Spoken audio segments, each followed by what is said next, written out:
began searching the ground floor for my wife. As I came into the living room, I saw that John from next door was standing there. He had his back to me and was clearly oblivious to my presence. His shirt was covered in red stains.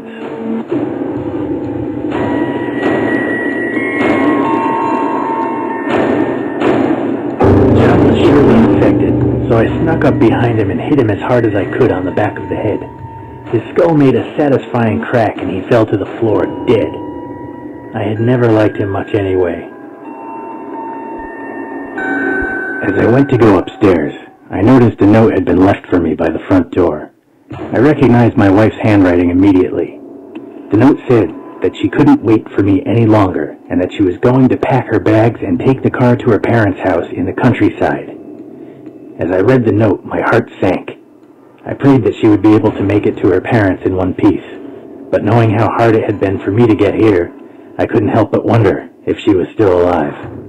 When I realized I may never see her again, I began to feel tears rolling down my cheek.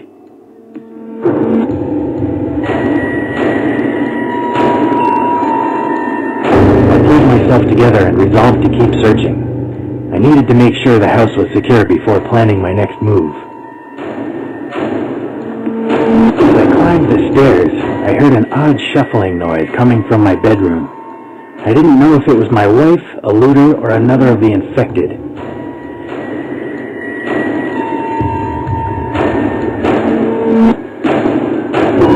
I walked over to the door slowly and gently knocked as I called out to whoever was inside.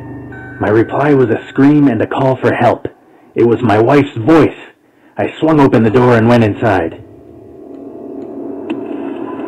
The scene that greeted me will haunt my nightmares for years to come. My beautiful wife was pinned on the floor, desperately trying to fight off one of the infected.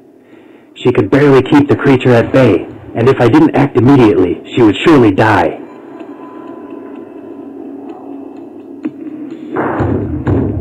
Wasting no time at all, I smashed the infected over the head with my weapon. I was lucky not to hit my wife by mistake, but at least she was alive. I was finally reunited with my wife. I dropped the weapon and held her as tightly as I could. In that moment, I was happier than I had ever been, yet the feeling would not last long. I asked her if she was okay, and she showed me her hand. Blood dripped from several bite marks on her fingers.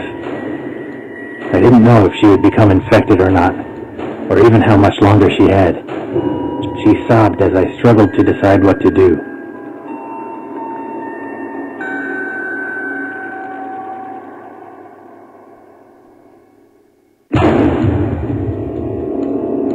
I knew that she might turn into one of those things, but I couldn't abandon the woman I love. I had vowed to stay with her, till death do us part, and meant it. I would be there at the end, one way or the other. My wife and I spent some time discussing what to do next. We realized that we couldn't stay in the house forever, as it was just too dangerous this close to civilization. We decided that our best bet was to load up the car with food and supplies, and then head for her parents' house out in the country. I made sure the house was secure, dragged the corpses down to the basement, and then helped my wife get everything ready.